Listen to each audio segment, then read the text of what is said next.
Hello friends, അസ്സലാമു അലൈക്കും and welcome to my blog. ഇന്നിവിടെ ഞാൻ ഈഗോയെക്കുറിച്ചാണ് പറയുന്നത്. നമ്മൾ പലപ്പോഴും കേൾക്കുന്നതാണ്, അവൻ ഒടുക്കത്തെ ജാടയാണ്, അവൾക്ക് ഒടുക്കത്തെ ഈഗോയാണ്, he is like these, she is like that, അങ്ങനെയൊക്കെ, റൈറ്റ്? അപ്പോൾ ഈ ഈഗോ ശത്രുവോ അതോ നമ്മുടെ മിത്രമാണോ? Actually what is these ego? അപ്പോൾ അതിനെക്കുറിച്ച് കൂടുതൽ ഡീറ്റെയിൽ ആയിട്ട് നമുക്ക് നോക്കാം. Okay, like when a baby is born, ഒരു കുട്ടി ജനിച്ചു കഴിഞ്ഞാൽ from his birth or from her birth അവൻ്റെ കൂടെ ഉണ്ടാകുന്നൊരു ഫീലിംഗ് ആണ് ego. Like when a baby is born, it's growing stage, it's mental feeling, it's engagement in things he is doing, she is doing, അതിൻ്റെ കൂടെ ഉണ്ടാകുന്ന ഒരു feeling or വികാരമാണ് ego. Ego or അഹംബോധം എന്ന നിഷ്കളങ്കമായ വികാരം. Every person in this world have this feeling, ego. Like അതാണ് ഓരോ മനുഷ്യരുടെയും നിലനിൽപ്പിൻ്റെ main. Like in this strange world, if you want to stand up in our own stand or in our own way, നമുക്കൊരു സ്വയം ആത്മവിശ്വാസം വേണം. Like we need a self-confidence, that is called ego or അഹംബോധം എന്നുള്ളത്. Like ഞാൻ ഇങ്ങനെയാണ്, എനിക്ക് ഇന്ന കഴിവുണ്ട് എന്നുള്ള വിശ്വാസം നമുക്ക് വേണം, അത് വളരെ നല്ലതാണ്. ബട്ട് വെൻ ദിസ് അഹംബോധം എന്ന ഫാറ്റ് ഫീലിംഗ്, നല്ലൊരു ഫീലിംഗ്, ഈഗോയുടെ മറുവശമായ അഹംഭാവത്തിലേക്ക് പോകുമ്പോഴാണ് പ്രശ്നമാകുന്നത്. അവിടെയാണ് പ്രശ്നം വരുന്നത്.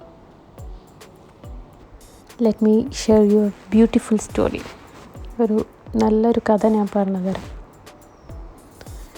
ഒരു അറബി നാട്ടിൽ ഒരു പ്രശസ്തനായ ഭയങ്കര പ്രഗത്ഭനായ ഒരു രാജാവ് ഉണ്ടായിരുന്നു.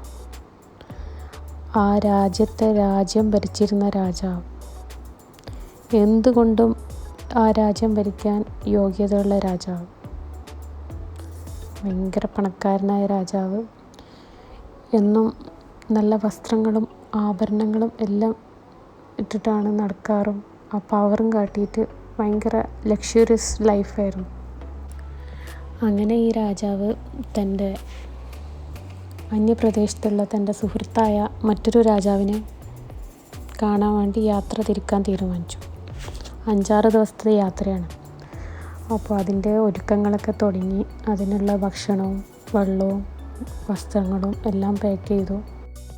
ഇങ്ങനെ ഈ രാജാവ് ഒരുങ്ങി, നല്ല വസ്ത്രമണിഞ്ഞു, ഉണ്ടായിരുന്ന ആഭരണങ്ങളൊക്കെ ധരിച്ചു, കിരീടമണിഞ്ഞു, ഒട്ടകപ്പുറത്താണ് യാത്ര. അപ്പോൾ കൂടെ പ്രജകളും ശിഷ്യന്മാരും എല്ലാവരും ഉണ്ട്. അങ്ങനെ അവർ യാത്ര തിരിച്ചു.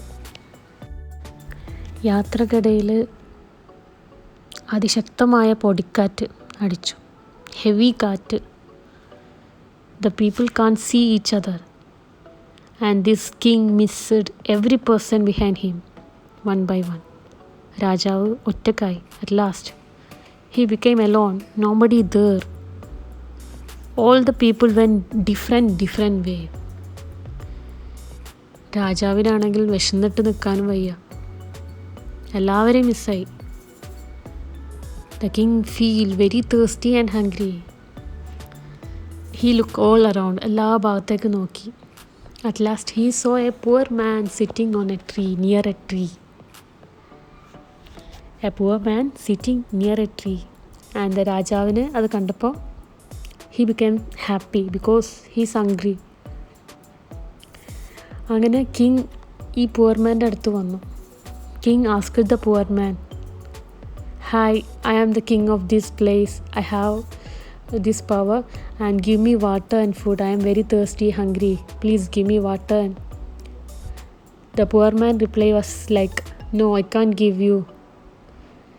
The king again ordered, give me."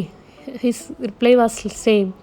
And the king said to him, "Yeah, this is my camel. You can take this camel. It costs very expensive camel. You can sell this camel, anything you can do, and give me water and food." The poor man reply was same. He said, എനിക്ക് തരാൻ പറ്റൂല, അങ്ങനെ രാജാവ് പറഞ്ഞു, okay, I will give my ornaments, jewellery, everything I will give you and give me water. The poor man said same reply. Again the king, രാജാവ് ചോദിച്ചു, I gave all these things to you. ഇനി ഞാൻ എന്താണ് നിനക്ക് തരേണ്ടത് ചോദിച്ചു. I already give all my things, camel, my ornaments, jewellery, everything it's for you. Now what you want from me? The king asked to poor man. Poor man said, come near me, എൻ്റെ അടുത്തേക്ക് വാ. So രാജാവ് വന്നു, and sit here. He said to king, sit near me. So king sat near this poor man, and the poor man asked one question to this king. Now who are you? The poor man asked to king, നീ ഇപ്പോൾ ആരാണ് ചോദിച്ചു. And the king replied like, I am a normal person like you. ഞാനൊരു സാധാരണ മനുഷ്യൻ, താങ്കളെപ്പോലെ ഒരു സാധാരണ മനുഷ്യൻ. And the poor man was very happy and he is satisfied with this king's answer. So ഈ poor man പറഞ്ഞു, okay, now you can drink water and you can eat this food. Now you can take this food and you can drink water.